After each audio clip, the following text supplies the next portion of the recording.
ನಾನು ನಮ್ಮ ಅರ್ಕಲಗೂಡಿನಲ್ಲಿ ವಸತಿ ರಹಿತ ಜನರಿಗೆ ನಿವೇಶನ ಮತ್ತು ಮನೆಯನ್ನು ಕಟ್ಕೊಡೋದಕ್ಕೆ ಒಂದು 3 ಪ್ರಶ್ನೆಯನ್ನು ಕೇಳಿದ್ದೆ. ಅವರ ಉತ್ತರದ ಪ್ರಕಾರ 143 ಜನ ವಸತಿ ರಹಿತರು, 1310 ಜನ ನಿವೇಶನ ರಹಿತರು ಅಂತ ಹೇಳಿ ಅವರೇ ಉತ್ತರವನ್ನ ಕೊಟ್ಟಿದ್ದಾರೆ. ನಾನು ಶಾಸಕನಾಗಿದ್ದಾಗ 13-14ರಲ್ಲಿ ಒಟ್ಟು 195 ಮನೆಗಳನ್ನು ಪೂರ್ಣಗೊಂಡಿದೆ ಅಂತ ಹೇಳಿ ಮಾಡಿದ್ದಾರೆ. ಅದು ನಿಜ. 21 ಮನೆ ಬಾಕಿ ಇದೆ, ಕಟ್ಟಿಲ್ಲ ಅಂತ ಹೇಳಿ. ಇನ್ನು 63 ಮನೆ ಪ್ರಾರಂಭನೆ ಮಾಡಿಲ್ಲ ಅಂತ ಹೇಳಿದ್ದಾರೆ. ಅದು ನಿಜ.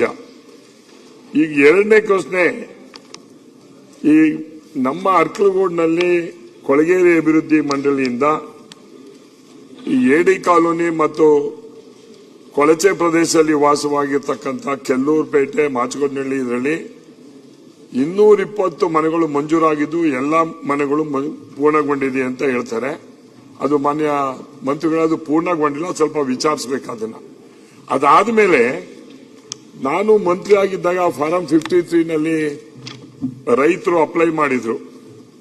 ವಾರ್ಡ್ ನಂಬರ್ 3ರಲ್ಲಿ ಸರ್ವೆ ನಂಬರ್ 241 ಮತ್ತು 9 ಎಕರೆ 10 ಗುಂಟೆ ಮತ್ತು 1 ಎಕರೆ 31 ಗುಂಟೆ, ಒಟ್ಟು 11 ಎಕರೆ 1 ಗುಂಟೆನಲ್ಲಿ ಈ ಜಾಗನ ನಿವೇಶನ ರೈತರಿಗೆ ಮನೆ ಕಟ್ಕೊಡ್ಬೇಕು ಅಂತ ಹೇಳಿ ಮಾಡಿದ್ದು. ಮಾನ್ಯ ಅಧ್ಯಕ್ಷರೇ, ಮಾನ್ಯ ಮಂತ್ರಿಗಳಿಗೆ ನಾವು ಮನವಿ ಮಾಡೋದಿಷ್ಟೇ, ಟೌನ್ ಲಿಮಿಟ್ಸ್ ಅಲ್ಲಿ ನೀವು ನಿವೇಶನಗಳನ್ನ ಬಡವರಿಗೆ ಕೊಟ್ರೆ ಅವ್ರಿಗೆ ದುಡ್ಡು ಇರೋದಿಲ್ಲ, ಕಟ್ಟಕ್ಕಾಗಲ್ಲ. ನನ್ನ ಮನವಿ ಏನು ಅಂದ್ರೆ G+3 ಆಧಾರದ ಮೇಲೆ 1500 ಮನೆಗಳು ನಮ್ಮ ಅವಶ್ಯಕತೆ ಇರೋದ್ರಿಂದ ನಾವು ಕೊಟ್ಟಿರ್ತಕ್ಕಂಥ 11 ಎಕರೆ 1 ಗುಂಟೆ ಏನಿದೆ ಅದರಲ್ಲಿ G+3 ಕಟ್ಕೊಡ್ಬೇಕು ಅಂತಕ್ಕಂಥದ್ದು ನನ್ನ ಮನವಿ. ಅದನ್ನ ಅಲ್ಲಿ ಜಾಸ್ತಿ SC ST ಅಲ್ಪಸಂಖ್ಯಾತರು ಇರೋದ್ರಿಂದ ಇದು ನಾನು ಮಾಡ್ಕೊಡ್ತೀನಿ ಅಂತ ಹೇಳಿ ತಮ್ಮಲ್ಲಿ ಮನವಿ ಮಾಡ್ತಾ ಇದ್ದೇನೆ. ಮನೆ ಅಧ್ಯಕ್ಷರೇ, ಇದು ಪಾಪ 11 ಎಕರೆ 1 ಗುಂಟೆನ ರೈತರು ಫಾರಂ 53 ಹಾಕಿ ಟೌನ್ ಪಕ್ಕದಲ್ಲಿ ಇರೋದನ್ನ ನಾನೇ ಅವರಿಗೆ ಮನವೊಲಿಸಿ, ಇಲ್ಲಪ್ಪ ಸೈಟ್ಗಳಿಗೆ ಅವಶ್ಯಕತೆ ಇದೆ, ಮನೆ ಮಾಡಬೇಕು ಅಂತ ಹೇಳಿ ಪಾಪ ರೈತರು ಬಿಟ್ಕೊಟ್ಟಿದ್ದಾರೆ. ದಯವಿಟ್ಟು ಇದನ್ನ G+3 ಮಾಡಿಕೊಟ್ರೆ ಆ ಕ್ಷೇತ್ರಕ್ಕೆ ಒಂದು ಒಳ್ಳೇದಾಗ್ತದೆ, ಮಾಡ್ಕೊಡಿ ಅಂತ ಹೇಳಿ ಮಾಡಿ. ನೀವ್ ಹೇಳೋದು ನಾನು ಅದನ್ನ ಹೇಳಿಲ್ಲ, ಪ್ರಪೋಸಲ್ ನಾವು ಕೊಟ್ಟಿಲ್ಲ. ನಮ್ಮಲ್ಲಿ ಬಂದಿರೋ ಅಲ್ಲ, ನಿಮ್ಮಲ್ಲಿ ಬಂದಿದೆ ಅದಲ್ಲ, ನಾನು ಕೇಳಿರೋದೇನೆ G+3 ಕೊಡ್ಬೇಕು ಅಂತ ಹೇಳಿದ್ವಿ. ನಿಮ್ಮ ಅಧಿಕಾರಿಗಳು ಆ ರೀತಿ ಯಾವ್ದಾದ್ರು ತಪ್ಪು ಕೊಟ್ಟಿದ್ರೆ ತಿರ್ಗಾ ಹೊಸ ಪ್ರಪೋಸಲ್ ಕೊಡ್ತೀವಿ, ಆ ಮನೆನ G+3 ಕಟ್ಕೊಡಿ. ನಾನು ನಮ್ಮ ಅರ್ಕಲಗೂಡಿನಲ್ಲಿ ವಸತಿ ರಹಿತ ಜನರಿಗೆ ನಿವೇಶನ ಮತ್ತು ಮನೆಯನ್ನು ಕಟ್ಕೊಡೋದಕ್ಕೆ ಒಂದು 3 ಪ್ರಶ್ನೆಯನ್ನು ಕೇಳಿದ್ದೆ. ಅವರ ಉತ್ತರದ ಪ್ರಕಾರ 143 ಜನ ವಸತಿ ರಹಿತರು, 1310 ಜನ ನಿವೇಶನ ರಹಿತರು ಅಂತ ಹೇಳಿ ಅವರೇ ಉತ್ತರವನ್ನ ಕೊಟ್ಟಿದ್ದಾರೆ. ನಾನು ಶಾಸಕನಾಗಿದ್ದಾಗ 13-14ರಲ್ಲಿ ಒಟ್ಟು 195 ಮನೆಗಳನ್ನು ಪೂರ್ಣಗೊಂಡಿದೆ ಅಂತ ಹೇಳಿ ಮಾಡಿದ್ದಾರೆ. ಅದು ನಿಜ. 21 ಮನೆ ಬಾಕಿ ಇದೆ, ಕಟ್ಟಿಲ್ಲ ಅಂತ ಹೇಳಿ. ಇನ್ನು 63 ಮನೆ ಪ್ರಾರಂಭನೆ ಮಾಡಿಲ್ಲ ಅಂತ ಹೇಳಿದ್ದಾರೆ. ಅದು ನಿಜ. ಈಗ ಎರಡನೇ ಪ್ರಶ್ನೆ, ಈ ನಮ್ಮ ಅರ್ಕಲಗೂಡಿನಲ್ಲಿ ಕೊಳಗೇರಿ ಅಭಿವೃದ್ಧಿ ಮಂಡಳಿಯಿಂದ ಈ ಎಡಿ ಕಾಲೋನಿ ಮತ್ತು ಕೊಳಚೆ ಪ್ರದೇಶದಲ್ಲಿ ವಾಸವಾಗಿರ್ತಕ್ಕಂಥ ಕೆಲ್ಲೂರುಪೇಟೆ, ಮಾಚಗೊಂಡನಹಳ್ಳಿ ಇದರಲ್ಲಿ 220 ಮನೆಗಳು ಮಂಜೂರಾಗಿದ್ದು ಎಲ್ಲಾ ಮನೆಗಳು ಪೂರ್ಣಗೊಂಡಿದೆ ಅಂತ ಹೇಳ್ತಾರೆ. ಅದು ಮಾನ್ಯ ಮಂತ್ರಿಗಳದು ಪೂರ್ಣಗೊಂಡಿಲ್ಲ, ಸ್ವಲ್ಪ ವಿಚಾರಿಸಬೇಕು ಅದನ್ನ.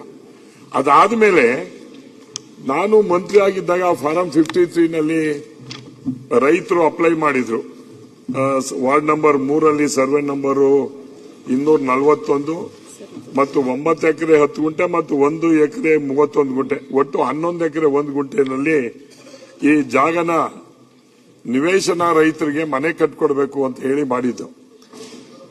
ಮಾನ್ಯ ಅಧ್ಯಕ್ಷರೇ, ಮಾನ್ಯ ಮಂತ್ರಿಗಳಿಗೆ ನಾವು ಮನವಿ ಮಾಡೋದಿಷ್ಟೇ, ಟೌನ್ ಲಿಮಿಟ್ಸ್ ಅಲ್ಲಿ ನೀವು ನಿವೇಶನಗಳನ್ನ ಬಡವರಿಗೆ ಕೊಟ್ರೆ ಅವ್ರಿಗೆ ದುಡ್ಡು ಇರೋದಿಲ್ಲ, ಕಟ್ಟಕ್ಕಾಗಲ್ಲ.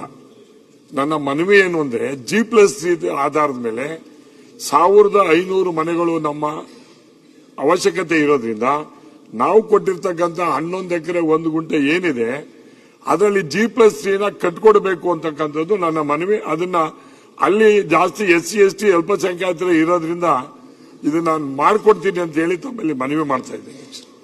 ಅಧ್ಯಕ್ಷರೇ, ಇದು ಪಾಪ 11 ಎಕರೆ 1 ಗುಂಟೆನ ರೈತರು ಫಾರಂ 53 ಹಾಕಿ ಟೌನ್ ಪಕ್ಕದಲ್ಲಿ ಇರೋದನ್ನ ನಾನೇ ಅವ್ರಿಗೆ ಮನವೊಲಿಸಿ ಇಲ್ಲಪ್ಪ ಸೈಟ್ಗಳಿಗೆ ಅವಶ್ಯಕತೆ ಇದೆ ಮನೆ ಮಾಡಬೇಕು ಅಂತ ಹೇಳಿ ಪಾಪ ರೈತರು ಬಿಟ್ಕೊಟ್ಟಿದ್ದಾರೆ. ದಯವಿಟ್ಟು ಇದನ್ನ G+3 ಮಾಡಿಕೊಟ್ರೆ ಆ ಕ್ಷೇತ್ರಕ್ಕೆ ಒಂದು ಒಳ್ಳೇದಾಗ್ತದೆ, ಮಾಡ್ಕೊಡಿ ಅಂತ ಹೇಳಿ ಮಾಡಿ. ನೀವ್ ಹೇಳೋದು ನಾನು ಅದನ್ನ ಹೇಳಿಲ್ಲ, ಪ್ರಪೋಸಲ್ ನಾವು ಕೊಟ್ಟಿಲ್ಲ. ನಮ್ಮಲ್ಲಿ ಬಂದಿರೋ ಅಲ್ಲ ನಿಮ್ಮಲ್ಲಿ ಬಂದಿದೆ, ಅದಲ್ಲ ನಾನು ಕೇಳಿರೋದೇನೆ G+3 ಕೊಡ್ಬೇಕು ಅಂತ ಹೇಳಿದ್ವಿ. ನಿಮ್ಮ ಅಧಿಕಾರಿಗಳು ಆ ರೀತಿ ಯಾವ್ದಾದ್ರು ತಪ್ಪು ಕೊಟ್ಟಿದ್ರೆ ತಿರ್ಗಾ ಹೊಸ ಪ್ರಪೋಸಲ್ ಕೊಡ್ತೀವಿ, ಆ ಮನೆನ G+3 ಕಟ್ಕೊಡಿ.